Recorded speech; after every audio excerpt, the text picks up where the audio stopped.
नमस्कार प्रणाम। हम गोरखपुरिया भौजी गोड़ छुके गोड़ लागतानी। तो कैसन बानी रहुआ लोग बताएं जा जरूर।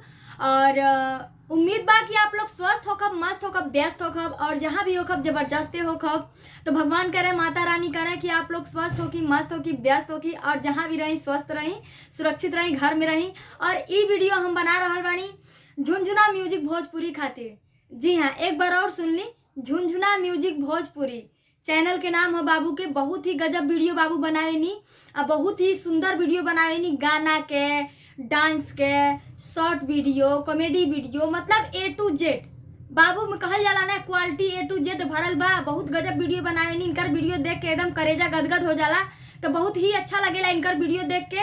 तो रहुआ के अगर इनकरा चैनल के सब्सक्राइब करे बार तो सब्सक्राइब का कर ले। आप सब्सक्राइब हम कहते नहीं कि इनकरा चैनल के अगर वीडियो देखे के बाद तो कहीं दूरे नहीं के जाए के, कहीं खोजे के नहीं के, कहीं पूजे के नहीं के।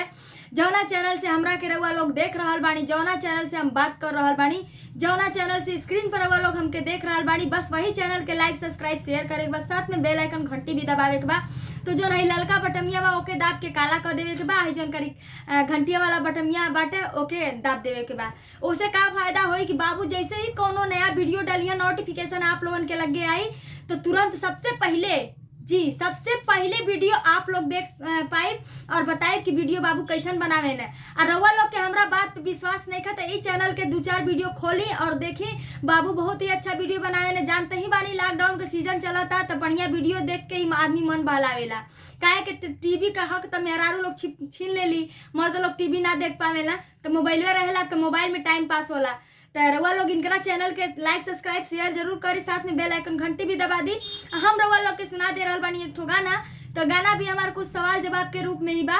तो सुनब और सुन के बताए कि कैसन बा।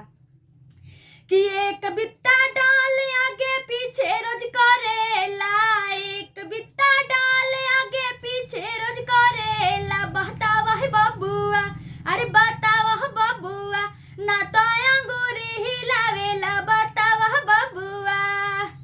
तो सोचले वाला कि भौजी पगला गई है, ऐसा कोनो बात ना, भौजी पगलाई ना है।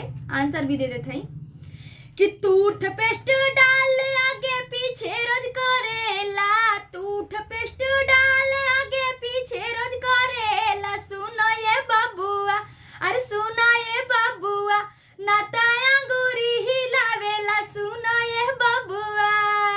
तो बताइए लोग कि गाना कैसा लगल है।